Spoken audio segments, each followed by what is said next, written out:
In today's grammar point, we will train your English voice to use must, mustn't, and shouldn't in sentences. So when we want to say something in a stronger way than should, we use must. For example, you look sick. You should stay in bed.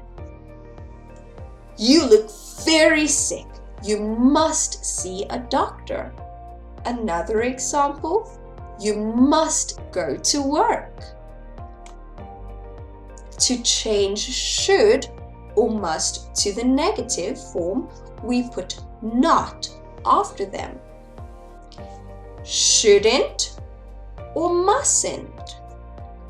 For example, you shouldn't be worried.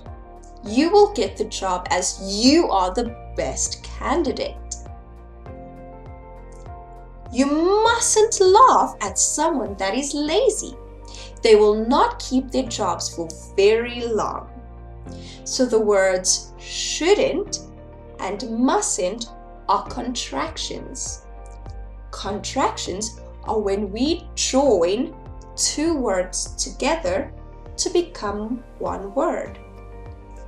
For example, should not, shouldn't, must not, mustn't. Now some more examples. You shouldn't watch TV for so long. Or she said he mustn't come home late.